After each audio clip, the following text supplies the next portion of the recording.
राम तन में Ram. This is Anup Jalota and keep watching INN 24 channel.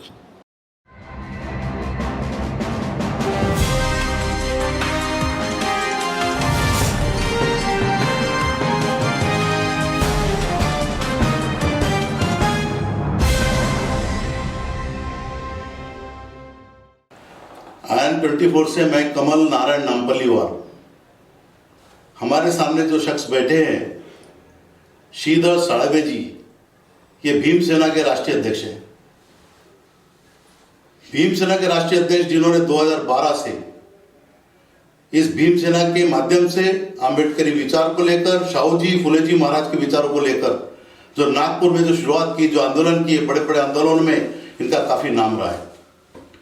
ऐसे हमारे श्रीधर साळवे जी, मैं चाहूंगा कि इन्होंने अपने मेंबरों को ग्राउंड लेवल पे क्या सिखाया, कैसी आम्बेडकरी विचार को लेकर आगे बढ़ना चाहिए, किस प्रकार से देश में अपनी एकता बनाए रखे, इस विचार को लेकर साळवे जी हम आपसे जानना चाहेंगे.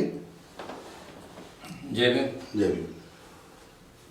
सबसे पहला मकसद ये था कि हम संगठन किस लिए बनाते हैं.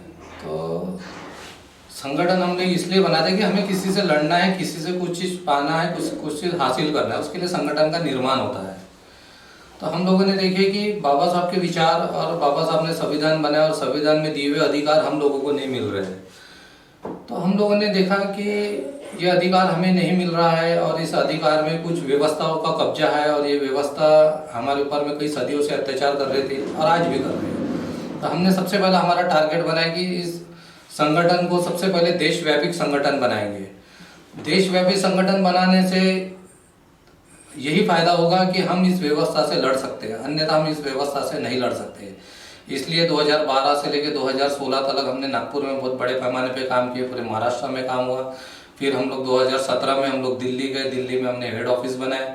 दिल्ली में मैं खुद वहाँ पर रह गया. अभी 3 साल हो रहे. 3 साल में हम लोग जितना भी वहाँ की मिनिस्ट्री है, मंत्रालय है और पंजाब, हरियाणा, जितने भी राजस्थान, जितने भी प्रदेश है, हर प्रदेश में हमने प्रदेश अध्यक्ष बनाया. और हम लोगों ने शुरुआत की कि पहले सबसे पहले हम लोगों ने देशव्यापी संगठन बनाना और इतना सबसे बड़ा संगठन बनाना ताकि हमारा आवाज़ यहाँ से अगर हमने दिल्ली से किए तो कन्याकुमारी और कश्मीर तक भी हमारी आवाज़ जाना चाहिए.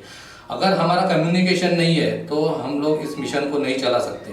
कम्युनिकेशन होना बहुत ज़रूरी है. नहीं तो हमें आपने देखा होगा कि कई जगह ऐसा हो जाता है कि हमारे ही लोगों के ऊपर में अत्याचार होता है पर हम लोगों को तक पता नहीं चलता है. इसके लिए हमें क्या करना होगा कि हमारा कम्युनिकेशन जो गैप है उस गैप को एक करना होगा. तो हम कम्युनिकेशन को जोड़ने की कोशिश कर रहे हैं और संगठन का विस्तार कर रहे हैं. सभी राज्यों में हमारा संगठन है, सभी जिलों में 721 जिले हैं. 721 जिले में हम लोग अभी लगभग हम लोग 450 जिले तक पहुँच गए, जहाँ हमारे जिला अध्यक्ष है. अभी बहुत जल्दी हम लोग 750 जिले तक पहुँचेंगे. 2024 तक हमारा टारगेट है. 2024 में हम 750 जिले तक पहुँच जाएंगे. साळवे जी से एक प्रश्न और है कि साळवे जी ये बताइए कि आज देश में अनेक प्रकार के संगठन हैं और ऐसे संगठन जो एजेंसी के रूप में काम करते हैं जिसका फायदा वोट काटू फायदा होता है. ऐसे वोट कटने के बाद उसके फायदे पूरे बीजेपी को मिलते हैं. तो क्या हम क्या उम्मीद रखें आपसे कि आपका संगठन कुल मिलाकर सिर्फ अपने संगठन को लेकर, आम्बेडकर विचार को लेकर ही चलेगा? क्या इस बात को हम कुछ स्पष्ट करेंगे? हमारा जो संगठन है ये एक व्यवस्था परिवर्तन करने के लिए, क्रांति लाने के लिए हमने संगठन की स्थापना की है. और बाकी जो संगठन है उनके बारे में तो मुझे पता नहीं और मुझे इतना समय भी नहीं है कि मैं उनके संगठन के बारे में ध्यान दूँ. मेरा मेन उद्देश्य है कि हमारी संख्या बढ़ाना. तो हमारी संख्या बढ़ाना बोले तो बाबा साहब ने 14 अक्टूबर 1956 में बौद्ध धर्म की दीक्षा लिए थे नागपुर में 10 लाख लोगों की. तो मेरा संगठन का ही उद्देश्य यही है कि पहले हमारी संख्या बढ़ाओ, यानी बौद्धों की संख्या बढ़ाओ. तो मैं दिल्ली में, हरियाणा में, राजस्थान, पंजाब, ये सब जगह हम लोग बौद्ध धर्म दीक्षा का कार्यक्रम कर रहे हैं और बड़े पैमाने पे हम लोग कार्यक्रम. तो हम लोग हमारी संख्या बढ़ा रहे हैं. अगर हमारी संख्या बढ़ गई ना तो हमें किसी को वोट मांगने की जरूरत नहीं है. हमें ऑटोमेटिक हमारी जो संख्या बढ़ेगी तो हमें ऑटोमेटिक हमारे वोट मिलेंगे. तो वोट मिलने के लिए हमें मेहनत करना पड़ेगा. बाकी संगठन है, बाकी पार्टियां हैं, बाकी लोग हैं, ये लोग वोट लेने के लिए सभी जाति को जिंदा रखने की कोशिश कर रहे हैं। सभी जाति के लोगों को टिकट देना, उन लोगों को खड़ा करना, जाति बरकरार रखना चाहते हैं। परंतु बाबा साहब ने तीनों जाति को, यानी बाबा साहब ने SC ST OBC को छोड़ के बाबा साहब बुद्धिज्म में आ गए, बोले मुझे जाति ही नहीं चाहिए बोले। तो और बाकी जो हमारे नेता लोग हैं ये जाति बरकरार रखना चाहते हैं, वो जाति के लोगों को टिकट देना, ये देना, उन लोगों को साथ में लेना। अभी कई मैंने आंदोलन देखा, कोई मंदिर के लिए कर रहा है, कोई किसके लिए कर रहा है, ये आंदोलन कर रहा है। पर हमारा मेन उद्देश्य ऐसा है कि हमें कोई जाति होती को बरकरार रखना नहीं है। हमें अगर कोई हमारे साथ आता है तो हमें उसको हमारे संगठन में आने के लिए उसको हमारे विचारधारा से सहमत होना पड़ेगा। अगर वो हमारे विचारधारा से सहमत नहीं तो वो व्यक्ति हमारे कोई काम का नहीं।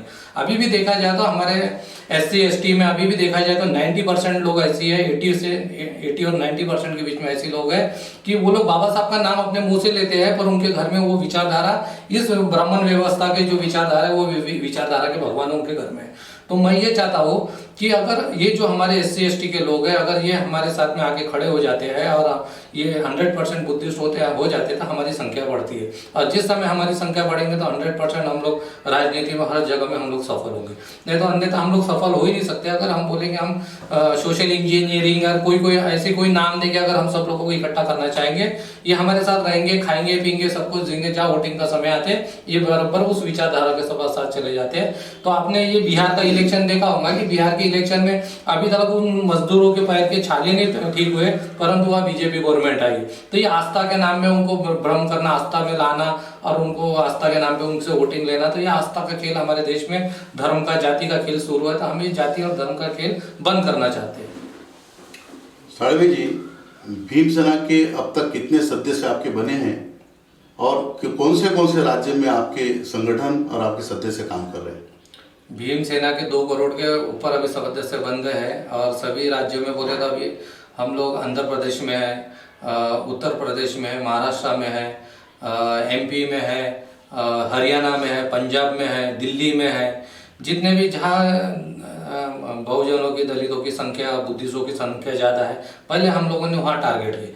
जैसे हमने अभी साउथ साइड में थोड़ा हमने कम किए कि साउथ में हमने देखे कि जैसे जैसे हम लोग यहाँ कवर करते हैं फिर साउथ की तरफ में जाएंगे।